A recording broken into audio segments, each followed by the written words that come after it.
Hi, let me introduce myself.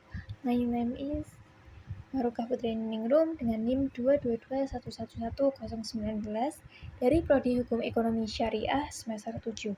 Di dalam video Learning Journal ini, saya akan membahas terkait prinsip-prinsip dasar hukum perdata internasional dalam mata kuliah Hukum Perdata Internasional pada 12 September 2025 oleh dosen pengampu Ibu Irhamnia SH.MH. Nah, hukum perdata internasional adalah cabang hukum yang mengatur hubungan hukum privat atau hukum perdata yang mengandung unsur asing. Unsur asing ini bisa muncul dari subjek hukum asing, objek hukum asing, dan juga peristiwa hukum asing. Yang pertama, subjek hukum asing, misalnya warga negara asing atau WNA atau badan hukum asing. Dan yang kedua, objek hukum asing seperti benda atau tanah yang berada di luar negeri. Kemudian yang ketiga, peristiwa hukum asing, misalnya pernikahan atau kontrak yang dilakukan di luar negeri. Hukum pidana internasional memiliki 3 tujuan utama. Yang pertama, menentukan hukum mana yang berlaku. Yang kedua, menentukan pengadilan mana yang berwenang. Dan yang ketiga, mengatur bagaimana putusan hakim bisa dijalankan di antar negara. Kemudian, prinsip yang pertama yaitu asas kedaulatan negara. Asas kedaulatan negara adalah prinsip fundamental di dalam hukum internasional.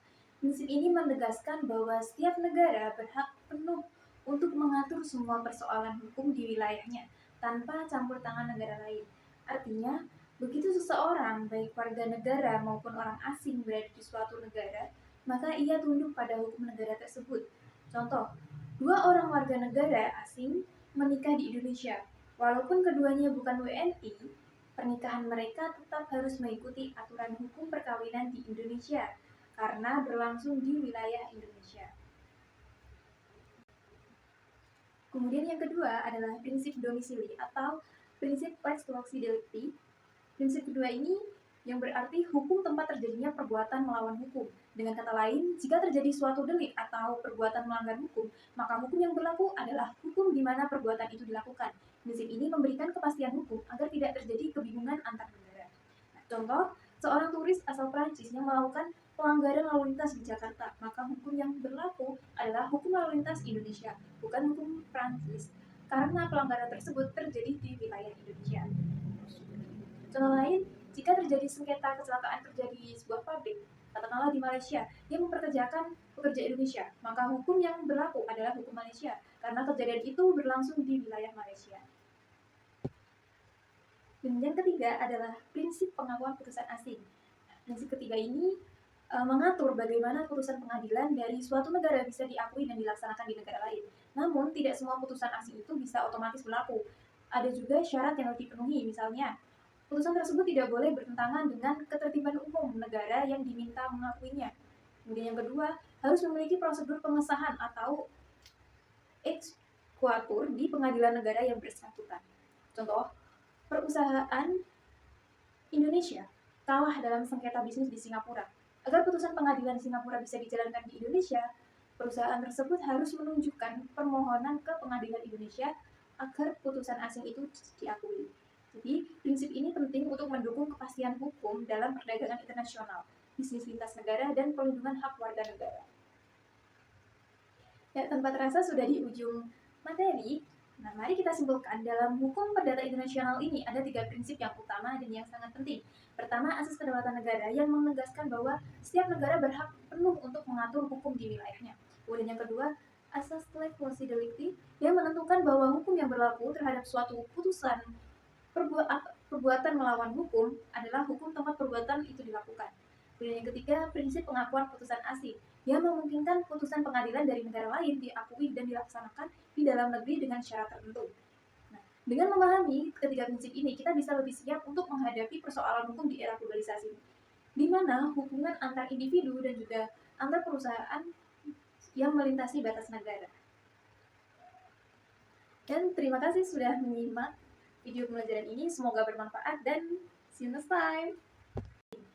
Prinsip ketiga ini mengatur bagaimana putusan pengadilan dari suatu negara bisa diakui dan dilaksanakan di negara lain. Namun, tidak semua putusan asing itu bisa otomatis berlaku. Ada juga syarat yang harus dipenuhi, misalnya Putusan tersebut tidak boleh bertentangan dengan ketertiban umum negara yang diminta mengakuinya. Kemudian yang kedua, harus memiliki prosedur pengesahan atau exequatur di pengadilan negara yang bersangkutan. Contoh, perusahaan Indonesia kalah dalam sengketa bisnis di Singapura. Agar putusan pengadilan Singapura bisa dijalankan di Indonesia, perusahaan tersebut harus menunjukkan permohonan ke pengadilan Indonesia agar putusan asing itu diakui. Jadi, prinsip ini penting untuk mendukung kepastian hukum dalam perdagangan internasional, bisnis lintas negara, dan perlindungan hak warga negara. Ya, tanpa terasa sudah di ujung materi. Nah, mari kita simpulkan, dalam hukum perdata internasional ini ada 3 prinsip yang utama dan yang sangat penting. Pertama, asas kedaulatan negara yang menegaskan bahwa setiap negara berhak penuh untuk mengatur hukum di wilayahnya.